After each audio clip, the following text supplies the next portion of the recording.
The year is 878, and inside a dimly lit chamber in Wessex, a king sits upon a throne unlike any other in Christendom. This is not a seat of gold and jewels, but a wooden chair with a hole carved through its center, positioned over a chamber pot that reeks of blood, waste, and medicinal herbs. The man seated there is Alfred, King of Wessex, later to be known as Alfred the Great, and he is quite literally rotting from the inside out. While chroniclers would later paint him as England's savior, the warrior scholar who united a fractured land against Viking invasion, they would conveniently omit one crucial detail. For much of his reign, Alfred could not stand, could not ride, could not even sit on a normal throne.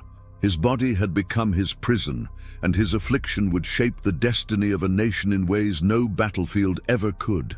This is not a story of glory. This is a story of flesh-failing power, of a king whose greatest enemy was not the Danish warlords at his gates, but the collapsing ruins of his own digestive system.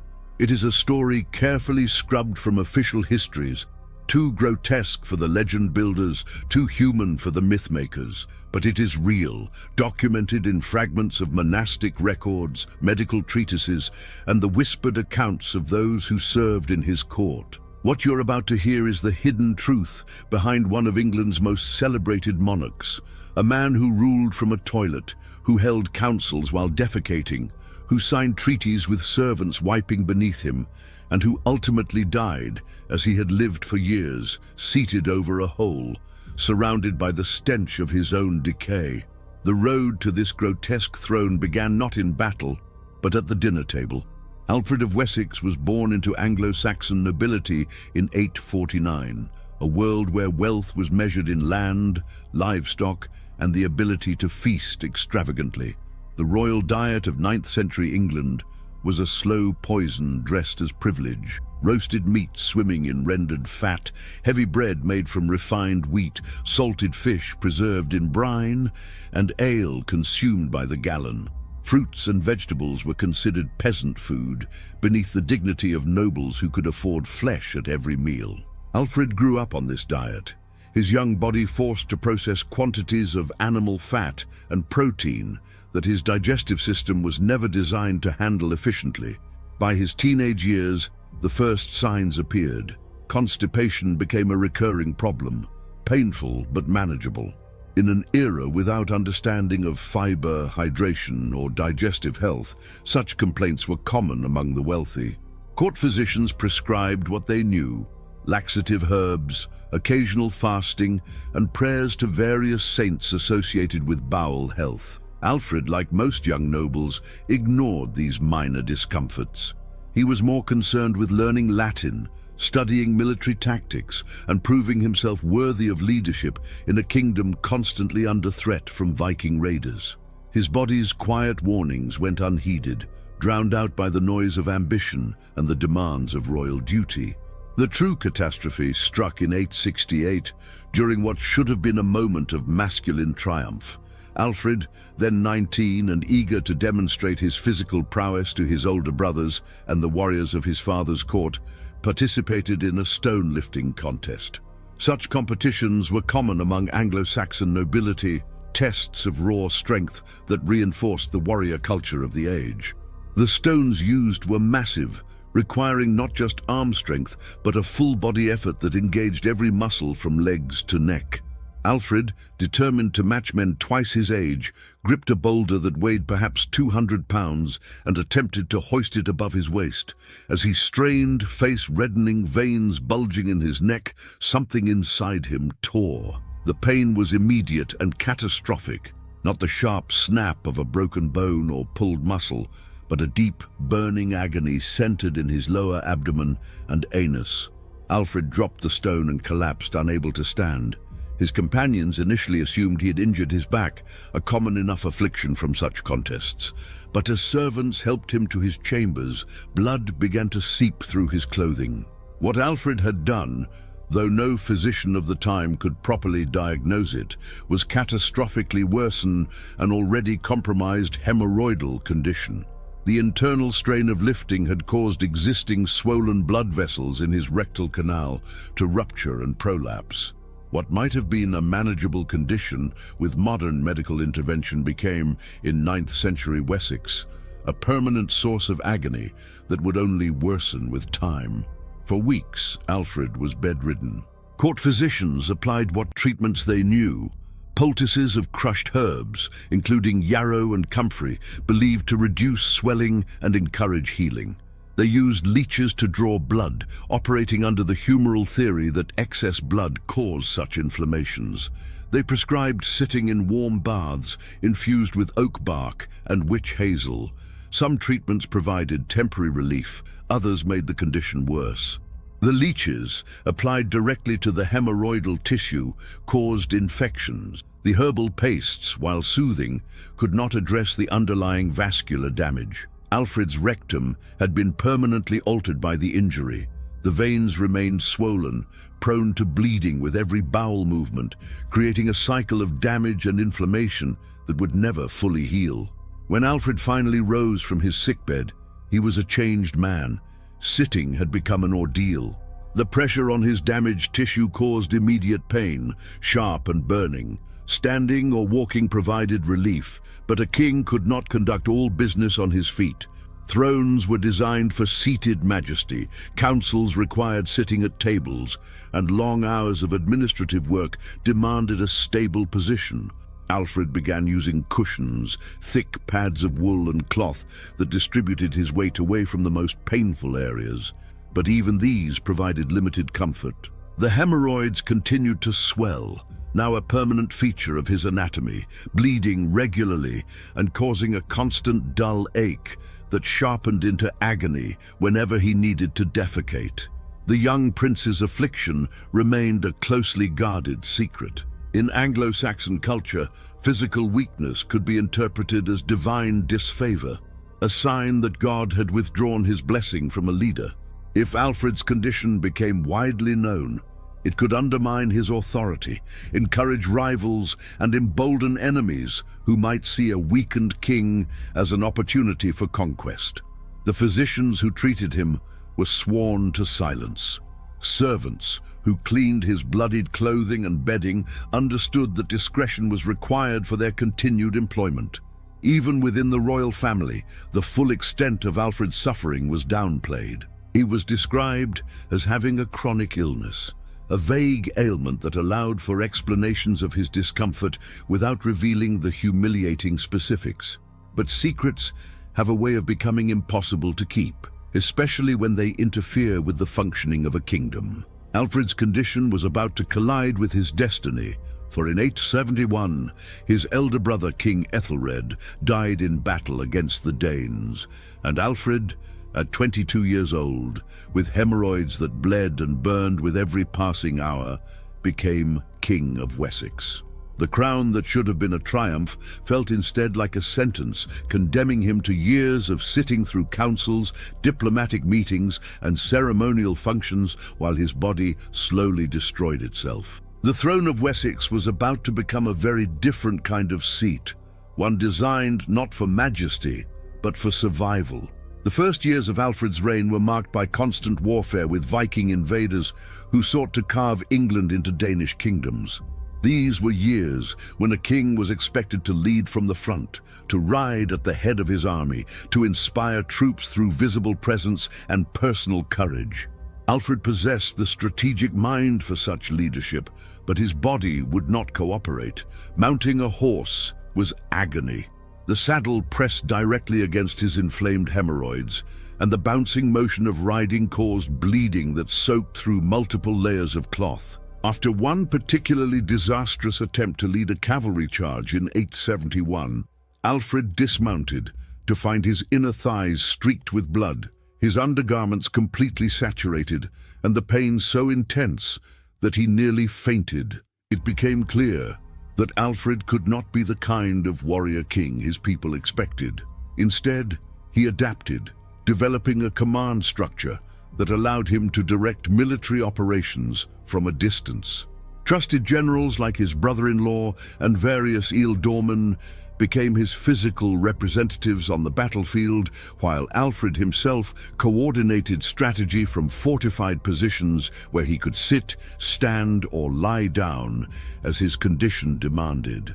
This delegation would later be interpreted by historians as political wisdom, evidence of Alfred's ability to build strong institutions. In reality, it was born from physical necessity. He simply could not ride to war without causing himself unbearable suffering. The constant pain began to reshape Alfred's personality. Those who had known him as a young man remembered someone curious, engaged, and relatively patient. The chronic agony of his condition made him irritable and short-tempered. Small administrative delays that once would have been handled with grace now provoked sharp rebukes. Meetings that ran long caused visible distress as he shifted constantly in his seat, trying to find any position that did not press against swollen, bleeding tissue. His concentration suffered. Documents required multiple readings because pain would break his focus mid-sentence. Legal judgments sometimes had to be postponed because Alfred was simply in too much agony to think clearly. The royal physicians continued their treatments, but these were increasingly desperate measures that often made the situation worse. Cauterization was attempted, using heated metal probes to burn away hemorrhoidal tissue in the hope that it would heal properly. The procedure was performed without anesthetic beyond strong alcohol, and the result was excruciating pain followed by severe infection. For weeks, Alfred could not sit at all, conducting business while lying on his side or standing, a humiliation he tried to hide from his court. When the burns finally healed, the hemorrhoids returned worse than before, now with scar tissue that made defecation even more difficult and painful. Dietary modifications were suggested, but the range of available foods and the cultural expectations of royal dining made meaningful changes nearly impossible. Physicians recommended more liquid foods, broths and gruels that would be easier to pass, but a king eating peasant porridge while his nobles feasted on roasted meat would raise questions about his health and status. Alfred was trapped between medical necessity and political theater. He continued to eat the rich, heavy diet expected of his position, knowing that each meal would contribute to the constipation and straining that made his hemorrhoids worse, but unable to change his eating habits without revealing his condition to a wider audience. The breakthrough, if such a grotesque development can be called that, came around 875. By this point, Alfred had been dealing with his condition for 7 years, and it had progressed to a state that made normal sitting impossible. The constant pressure caused immediate bleeding and pain so severe that he could not maintain composure during important meetings. Something had to change. In secret consultation with his most trusted advisors and craftsmen, a solution was proposed: a modified throne designed specifically to accommodate his affliction. The concept was simple and utterly humiliating. A chair would be built with a hole carved through the seat, allowing Alfred to sit without putting direct pressure on his hemorrhoids, with a chamber pot positioned beneath to catch any bleeding, waste, or drainage. The construction of this toilet throne was carried out in absolute secrecy. The craftsmen who built it were selected for their discretion and paid handsomely for their silence. The chair itself was designed to look from a distance like any other throne. Carved oak, high back, armrests suitable for a king. Only upon close inspection would one notice the unusual opening in the seat and the slight odor that would come to permanently surround it. The chamber pot beneath was designed to be easily removed and replaced, with servants assigned specifically to this task. These men, among the lowest-ranking members of the royal household, would become some of the most intimately familiar with the king's condition, responsible for collecting and disposing of the blood, pus, and feces that drained from his deteriorating body. When the throne was completed and installed in Alfred's private council chamber, it marked a turning point in how the kingdom was governed. No longer would the king hold court in the great hall, where nobles and petitioners could see him in full majesty. Instead, important business was conducted in this smaller, more controlled space, where the smell could be managed with herbs and incense, where the opening in the throne could be concealed by strategic lighting and the positioning of those in attendance, and where servants could move discreetly beneath and around the throne to perform their degrading but necessary tasks. The first time Alfred sat upon this modified throne and felt the relief of not having his full weight pressing against swollen, painful tissue, he reportedly wept. Not from joy, but from the bitter recognition of what his life had become. Here he was, King of Wessex, defender of Christendom against pagan invaders, reduced to ruling from what was essentially an elaborate commode. The psychological impact was profound. Alfred, who had cultivated an image of himself as a Christian philosopher king, now had to reconcile that self-conception with the reality of sitting over a hole, occasionally defecating during meetings, while servants cleaned beneath him. The cognitive dissonance was crushing, yet the toilet throne solved certain immediate problems. Alfred could now sit for extended periods without the acute pain that had previously made long councils impossible.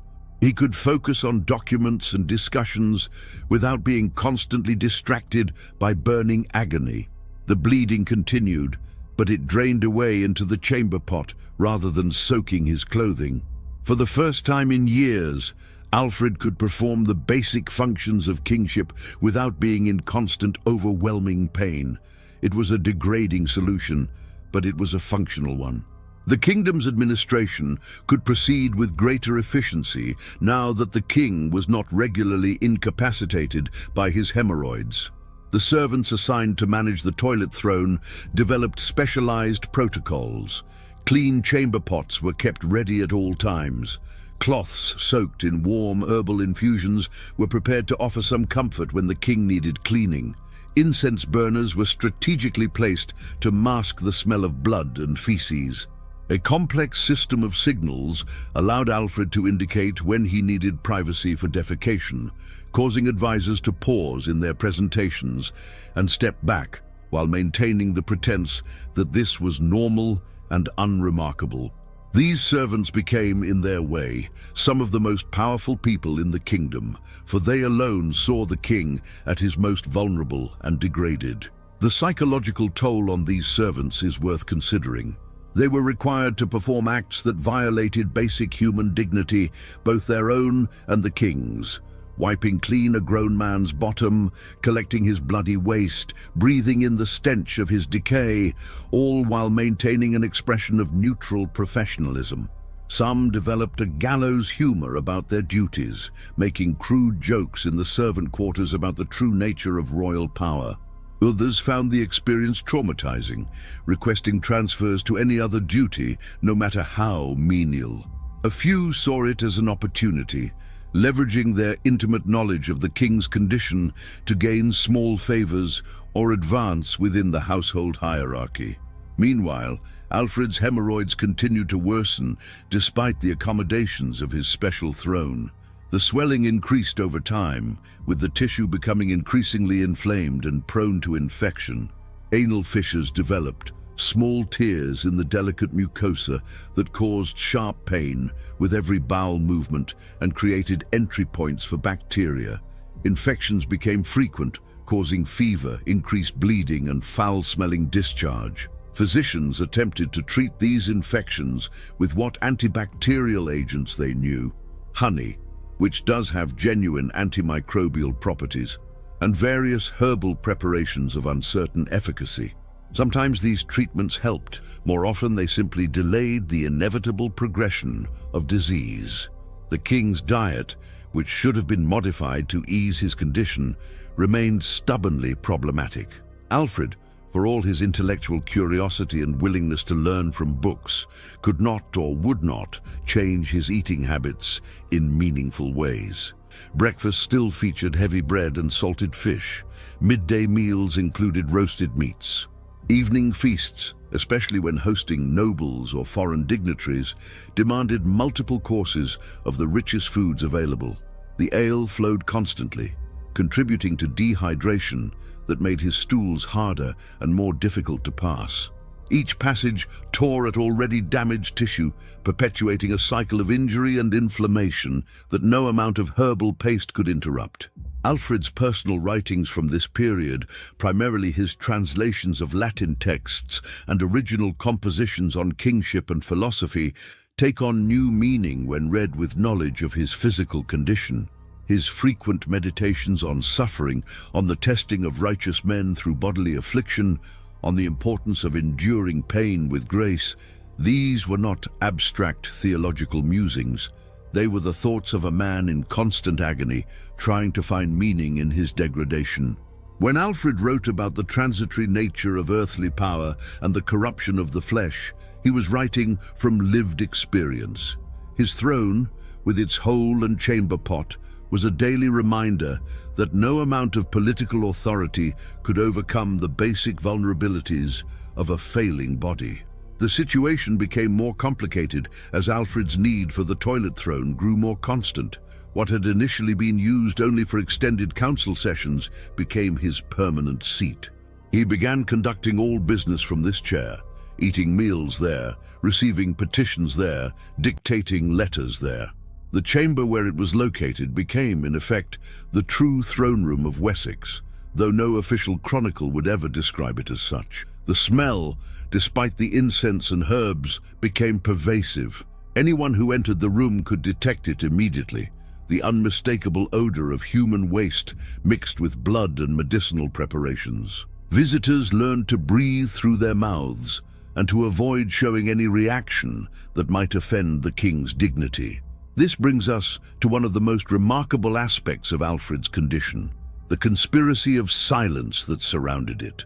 Despite the smell, despite the visible modifications to his seating arrangements, despite the servants constantly moving beneath and around the throne with chamber pots and cleaning cloths, no one spoke directly about what was happening. Euphemisms abounded. The king's chronic illness, his delicate health, his need for special accommodations.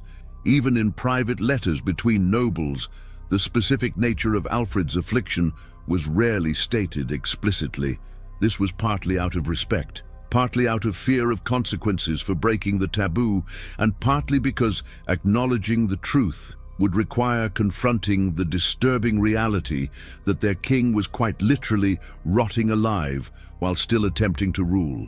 The foreign diplomats who visited Alfred's court found the experience particularly jarring. Envoys from Frankish kingdoms, from Rome, from other Anglo-Saxon territories, all arrived expecting the formal grandeur of a royal audience. Instead, they were ushered into a relatively small chamber that reeked of human waste, where the king sat upon a throne that looked somehow wrong, where servants moved with suspicious frequency beneath and behind the royal seat, and where their diplomatic presentations were occasionally interrupted by unmistakable sounds and smells. Some diplomats, more worldly or more diplomatic themselves, maintained perfect composure. Others visibly struggled not to react with disgust or shock. All left with stories that they shared in their home courts, stories that spread throughout Europe and contributed to a growing awareness that something was deeply wrong with the King of Wessex. The Vikings, always quick to seize upon any sign of weakness, were less subtle in their response. By the late 870s, Danish warriors were singing crude songs about Alfred, mocking him as the king who could not sit, the ruler who fought battles from a toilet, the Christian lord who shit himself while pretending to be strong. These songs were passed among Viking camps, performed at drinking feasts, and eventually reached the ears of Alfred's own people. Wessex commoners, many of whom had never seen their king in person, began to hear these rumors. Was it true? Did their sovereign really rule from a chamber pot? The official denials from the court were weakened by the fact that no one could actually see Alfred in public settings. His appearances outside the toilet throne chamber became increasingly rare. This brings us to perhaps the darkest period of Alfred's reign, the years from 877 to 880, when his physical condition nearly destroyed the kingdom he was trying to save. The Vikings, under the leadership of Guthrum, launched a major offensive in 878, catching Wessex unprepared and forcing Alfred to flee to the marshes of Somerset. This episode, later romanticized as the time of the burning cakes, when Alfred supposedly lived as a humble refugee, was in reality a period of unimaginable suffering for the king. In the wetlands, without his toilet throne, without his physicians, without his specialized servants, Alfred had to endure his hemorrhoids in primitive conditions. He could not sit on normal surfaces without overwhelming pain. He had no clean cloths or herbal preparations. Infection set in rapidly, causing fever and delirium. The men who accompanied Alfred into exile later reported that there were times when they thought the king would die, not from Viking blades, but from his own affliction. He would spend hours lying on his side, unable to sit or stand comfortably, while his body expelled bloody discharge into whatever rags could be found. The smell drove some of his followers away, unable to endure being in close quarters with the infected king. Those who remained did so out of loyalty, but it was loyalty tested to its absolute limits. This was not the glorious resistance of legend, but a desperate scramble for survival, led by a man whose body was failing as catastrophically as his military situation. Yet somehow, Alfred survived. Modern historians attribute his comeback to military genius, to the loyalty of his followers, to the strategic errors of the Vikings. But Alfred himself, in his later writings, attributed his survival to divine intervention. He became convinced that God was testing him through physical suffering, that his hemorrhoids were a trial that, if endured with faith and humility, would lead to eventual triumph. This theological interpretation gave him the psychological strength to continue fighting even when his body screamed for him to surrender. By May of 878, Alfred had rallied enough forces to defeat Guthrum at the Battle of Edington, a victory that secured Wessex's survival and marked the beginning of his reconquest of Viking-held territory. But military victory could not cure his affliction. When Alfred returned to his capital and to his toilet throne, the hemorrhoids were worse than ever. The weeks in the marshes with poor hygiene and constant stress had caused severe infections and new anal fissures. The tissue was now so damaged that it prolapsed permanently, hanging outside his body even when he was not straining. This condition, known medically as fourth-degree hemorrhoids, caused constant pain and made it impossible to keep the area clean. Fecal matter would collect in the folds of prolapsed tissue, causing further infection and an odor that no amount of washing could completely eliminate. Alfred had become, in the most literal sense, a man rotting alive from his lower intestines outward. The physicians attempted increasingly desperate interventions.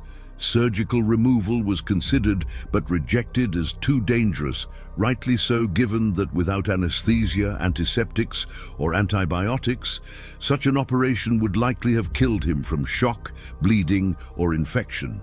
Instead, they tried ligature, tying off hemorrhoidal tissue with thread in the hope that it would die and fall away.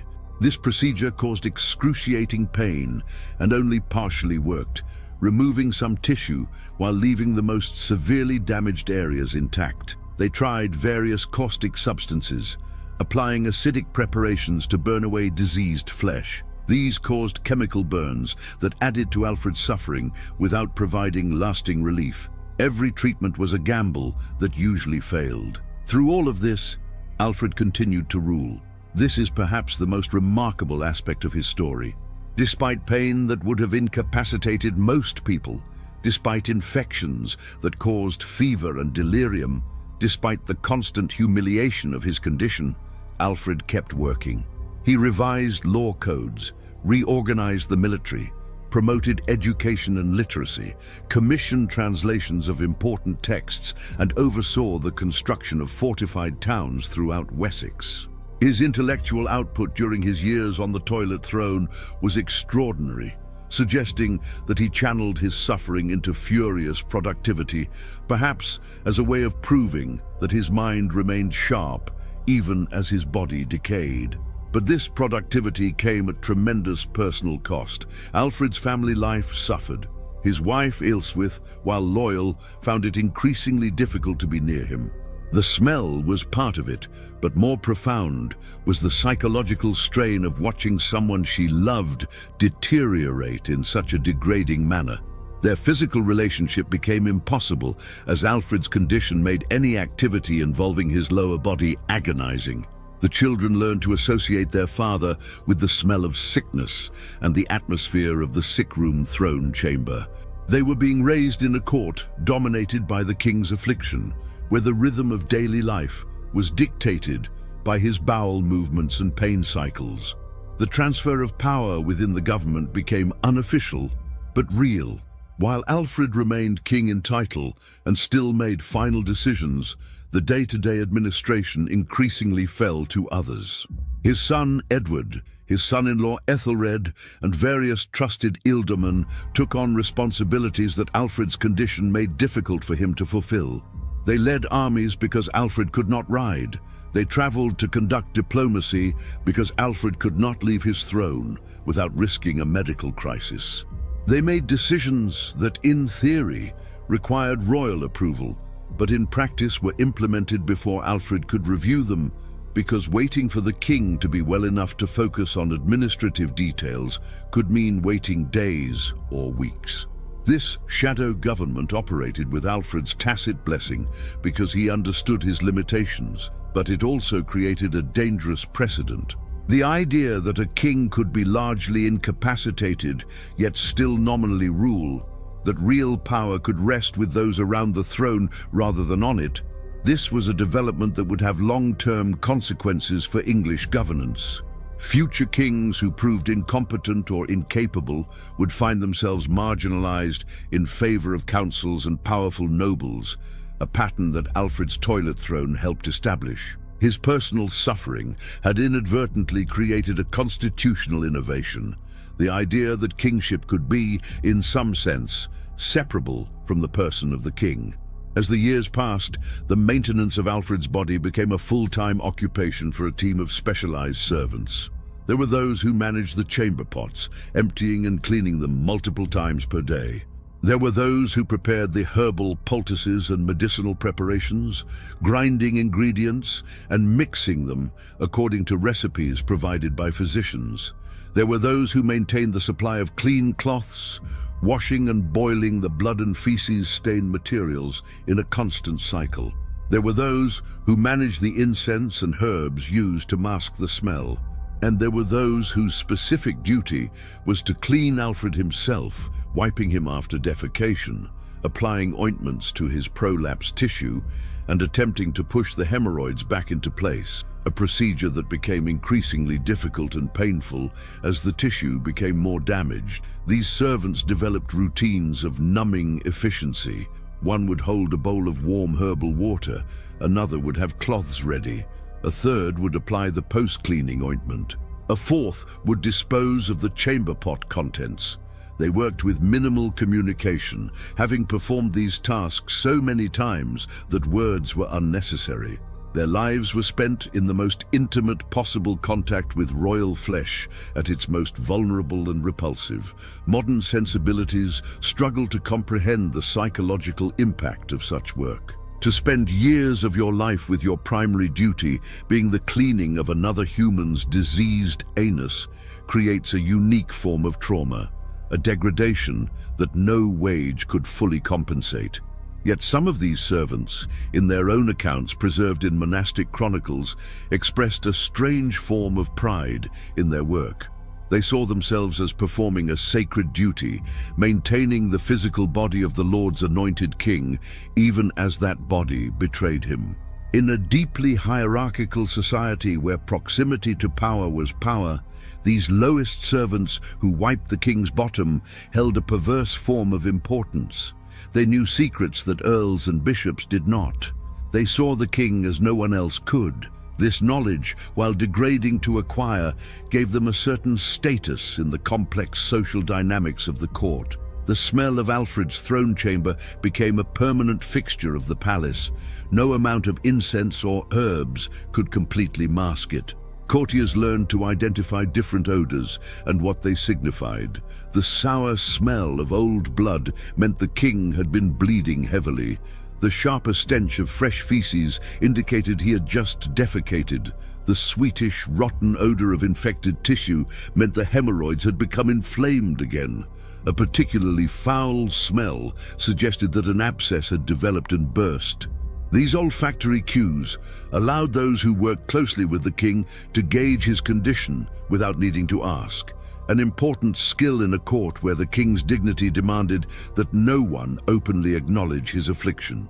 The psychological toll on Alfred himself deepened as he aged. A man who had once imagined himself a great warrior king, the defender of Christian civilization against pagan invaders, had become a prisoner of his own bowels. His dreams of military glory had been replaced by the reality of ruling from a toilet. His aspirations toward intellectual greatness were constantly interrupted by the demands of his failing body. The cognitive dissonance between his self-image and his reality created a profound melancholy that colored his later years. His writings from this period are saturated with themes of suffering, mortality, and the vanity of earthly ambition. He was a living memento mori, a reminder that power and flesh are both temporary and unreliable. By the 890s, Alfred's condition had progressed to a terminal stage. The constant infection had spread beyond the rectal area, causing systemic illness. Fever became chronic. His appetite disappeared, not helped by the fact that eating inevitably led to painful defecation. He became emaciated, his body consuming itself as it tried to fight off infections that 9th century medicine had no way of curing. The hemorrhoidal tissue itself had become necrotic in places, dead flesh that could not be removed without killing him. The smell of gangrenous tissue joined the other odors in the throne chamber, a nauseating sweetness that indicated decay while the king still lived. Despite all this, Alfred continued his work almost until the end. He was translating Boethius's Consolation of Philosophy, a work about finding meaning in suffering and the transitory nature of fortune, when his final crisis began in October 899. The infections that had plagued him for years finally overwhelmed his body's ability to fight back. He developed sepsis, his blood poisoned by bacteria from his own intestines. Fever spiked, delirium set in. For days, he drifted in and out of consciousness, sometimes lucid enough to issue orders or complete thoughts, sometimes lost in fever dreams. In his final hours, Alfred remained on his toilet throne. This is a detail that later chroniclers would never record, but it emerges from the accounts of those who were present. The king, who had spent so much of his reign seated over a chamber pot, would die there too, his bowels releasing a final bloody discharge as his life slipped away. The servants who had cleaned him for years performed their duties one last time on a corpse, washing the dead king's wasted body and attempting to repair the ravages of his condition so that he could be prepared for burial with some semblance of dignity. The official announcement of Alfred's death mentioned only that he had succumbed to a long illness after a reign of 28 years. No details were provided about the nature of his affliction. The toilet throne was quickly removed from the palace and destroyed, its very existence an embarrassment to Alfred's legacy. The servants who had tended to his most intimate needs were dispersed, some rewarded for their silence, others simply sent away to ensure that the degrading details of the king's final years would not spread. The chamber that had served as his prison was cleaned, fumigated, and repurposed, all physical evidence of his suffering methodically erased. The burial itself was conducted with all the ceremony due to a great king. Alfred's body, washed and dressed in royal regalia, was interred at Hyde Abbey in Winchester. No one viewing the corpse would have seen the ravaged flesh concealed beneath the clothing, the scarred and necrotic tissue that had tormented him for decades. He looked in death like the warrior scholar king that legend would remember. The contrast between the corpse's dignity and the degrading reality of his final years was stark. Here was a man whose flesh had betrayed him at every turn, now presented as a symbol of strength and wisdom. In the months and years following Alfred's death, a remarkable historical erasure took place. The chroniclers who wrote his official biography, most notably Asser and later medieval historians, constructed an image of Alfred that had almost no relationship to the man who had ruled from a toilet throne. He became Alfred the Great, the king who had saved England from Viking conquest through military genius and strategic brilliance. His scholarship was praised, his law codes celebrated, his promotion of education and literacy held up as evidence of enlightened rule. All of this was true, but it was only part of the truth. What was omitted was equally significant. The hemorrhoids that had shaped his reign were reduced to vague mentions of chronic illness. The toilet throne disappeared from historical memory, known only through scattered references in monastic records that most historians ignored or dismissed as implausible. The years he spent unable to ride, unable to travel, unable to sit on a normal chair, these were glossed over or reimagined as periods of strategic contemplation rather than physical incapacity. The transfer of military command to his subordinates was reframed as wise delegation rather than desperate necessity. The reality of a king who defecated during council meetings while servants cleaned beneath him was simply too grotesque for the legend builders to acknowledge. This historical sanitization had consequences. Future generations of English rulers studied Alfred's reign as a model of effective kingship without understanding the physical realities that had shaped his governance. The administrative structures he had created out of necessity, the delegation of military and diplomatic responsibilities to trusted officials, these were interpreted as deliberate political innovations rather than adaptations to personal catastrophe. The lessons drawn from Alfred's reign were therefore somewhat false, based on incomplete information that erased the role of bodily suffering in shaping political institutions. Meanwhile, among common people and in foreign courts, a different story persisted. This was the story of the king on the toilet, the ruler who had shit himself while pretending to be strong. Viking descendants in particular kept these stories alive, passing them down through generations as a way of diminishing Alfred's legacy. By the high medieval period, crude poems and songs about Alfred's affliction circulated in Scandinavia and parts of England, competing with the official hagiographic accounts. These vulgar narratives, while often exaggerated or embellished with fictional details, contained a kernel of truth that the official histories lacked. The medical reality of what Alfred suffered can now be understood with modern knowledge. He almost certainly had severe, complicated hemorrhoids that progressed from internal to external to prolapsed over the course of his adult life. The initial injury during the stone-lifting contest likely caused acute thrombosis and tearing that never properly healed. His diet, high in meat and low in fiber, created chronic constipation that exacerbated the condition through constant straining. The hemorrhoidal tissue became increasingly inflamed and infected, creating a cycle of damage that only worsened over time. Eventually, the tissue became necrotic, gangrenous, leading to the sepsis that killed him. In modern times, Alfred's condition would have been highly treatable.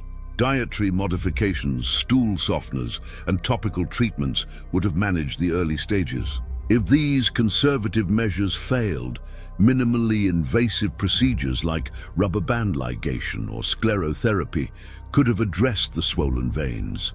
In severe cases, surgical hemorrhoidectomy, performed under anesthesia with proper antibiotics to prevent infection, would have resolved the problem. Alfred would have experienced temporary discomfort but could have returned to normal life within weeks.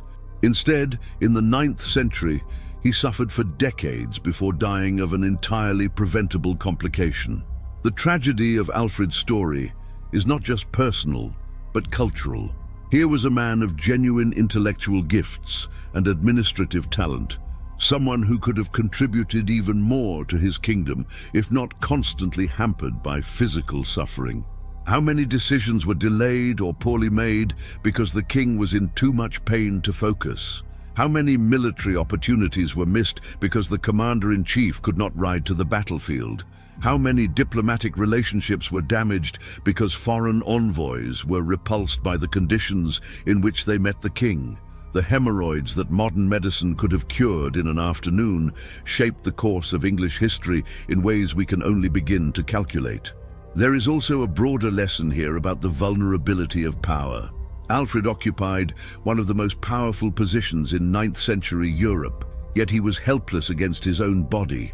All the wealth of Wessex could not buy him effective medical treatment. All his political authority could not command his hemorrhoids to heal. All his intellectual brilliance could not think his way out of physical agony. The toilet throne stands as a stark reminder that human bodies are democratic in their capacity to fail, afflicting king and commoner alike with impartial cruelty. Power, in the face of bodily decay, means remarkably little. The servants who cleaned Alfred's body, who wiped his anus and collected his bloody waste, held a strange form of power that inverted the traditional hierarchy. They saw the king at his most vulnerable, possessed knowledge of his degradation that could have destroyed his authority if revealed. Yet they remained silent, performing their degrading duties with professional detachment.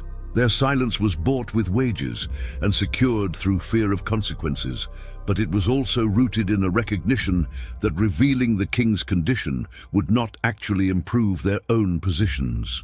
In the rigid social structure of Anglo-Saxon England, degrading the king would not elevate the servants. It would simply create chaos that would likely harm everyone. The wives, children, and close family members of afflicted rulers face their own particular form of suffering. Ealhswith, Alfred's queen, had to maintain the public face of a royal marriage while privately dealing with a husband whose body repulsed her. She had to smell him, see him at his worst, and somehow continue to perform the emotional and social duties of a queen. The children grew up in a household dominated by illness, where their father's condition was an unspoken but ever-present reality. This kind of familial trauma rarely appears in historical records, but it shapes the psychological development of those who must eventually inherit power. As we consider Alfred's legacy, we face a fundamental question. Should we remember him primarily for his achievements or for his suffering? The traditional historical approach has been to focus entirely on the achievements, to celebrate Alfred the Great as a military strategist, legal reformer, and patron of learning, while politely ignoring or minimizing his physical afflictions. This creates an incomplete picture, one that sanitizes the messy reality of human existence in favor of inspiring mythology. But an account that focuses only on his hemorrhoids and the degradation they caused would be equally incomplete, reducing a complex human being to his most embarrassing medical condition. The truth, as always, lies in synthesis. Alfred was both great and grotesque, a man of considerable achievement who also spent years ruling from a toilet. His intellectual contributions were real, but so was the smell of his throne chamber. His military victories secured Wessex's survival, but they were often won by generals acting in his name because he could not ride to battle. His law codes shaped English jurisprudence for centuries, but they were composed by a man in constant pain, sitting over a chamber pot while dictating to scribes who tried not to breathe too deeply. Both realities coexisted, neither cancelling out the other. What makes Alfred's story particularly valuable is precisely this coexistence of glory and degradation.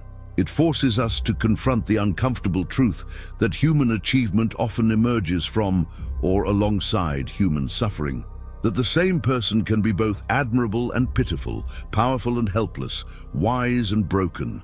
That the body, which houses the mind that rules the kingdom, is subject to failures that no amount of political authority can prevent. Alfred's toilet throne is a more honest symbol of kingship than any golden crown, for it acknowledges what royal propaganda always tries to hide, that rulers are flesh, and flesh inevitably fails. In the end, we are left with an image that resists easy interpretation. A king seated on a throne with a hole carved through it, blood dripping into the chamber pot beneath him, servants moving discreetly to clean the waste, while he dictates orders that will shape the future of a nation. It is undignified, certainly, grotesque, absolutely, but it is also profoundly human, a reminder that we are all vulnerable to the betrayals of our own bodies, and that greatness, when it occurs, happens not in spite of our physical fragility, but alongside it, sometimes even because of it. Alfred the Great, who rotted alive from hemorrhoids while defending England, who ruled from a toilet while promoting learning and law, who died as he had lived for years, seated over a pot of his own bloody waste, deserves to be remembered fully in all his complicated, contradictory, deeply human reality. The historical record, such as it survives, offers only fragments of this story. But those fragments, when assembled honestly, reveal a truth that the chronicle writers worked hard to conceal. Power is always embodied, and bodies are always vulnerable. The throne, whether golden or carved with a strategic opening, cannot protect the person who sits upon it from the basic realities of flesh. Alfred of Wessex learned this lesson in the most painful way possible, and his legacy, properly understood, should teach it to us still.